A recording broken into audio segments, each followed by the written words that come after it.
बिहार में जब से महागठबंधन की सरकार बनी है तभी से बीजेपी नेताओं की परेशानी बढ़ी हुई है। हाथ से सत्ता निकली तो नीतीश और तेजस्वी यादव बीजेपी के निशाने पर आ गए।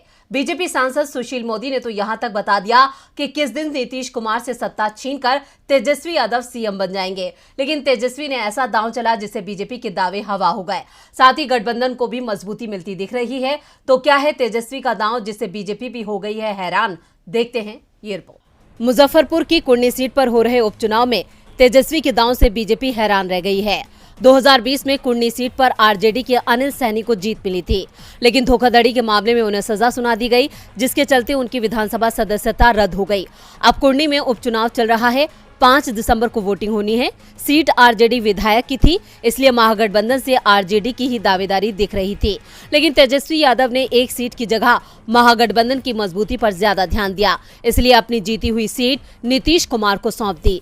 जी हां, कुर्नी सीट पर आरजेडी ने अपना उम्मीदवार न उतारने का फैसला किया है और महागठबंधन में ये सीट जेडीयू के हिस्से में चली गई है, जिसके बाद नीतीश कुमार ने तुरंत ही मनोज कुशवाहा के नाम पर मोहर लगा दी। दरअसल बीजेपी सांसद सुशील मोदी लगातार ये दावा कर रहे हैं कि विधानसभा में तेजस्वी एक विधायक को जोड़कर आरजेडी की संख्या को बढ़ा रहे हैं। जिस दिन विधानसभा में आरजेडी बिना जेडीयू के सहारे बनाने की स्थिति में आ जाएगी, उसी दिन तेजस्वी नीतीश को हटाकर सीएम बन जाएंगे।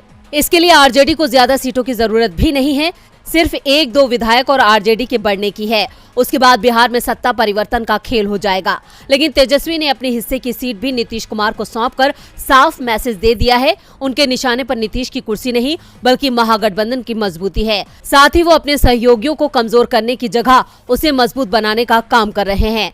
तेजस्वी के फैसले पर जेडीयू के राष्ट्रीय अध्यक्ष ललन सिंह ने ये सीट आरजेडी की थी, लेकिन तेजस्वी यादव ने हम लोगों के आग्रह पर ये सीट हमारे लिए छोड़ दी है। गठबंधन का मतलब होता है बिना स्वार्थ की राजनीति की जाए और आरजेडी ने उसकी मिसाल पेश की है।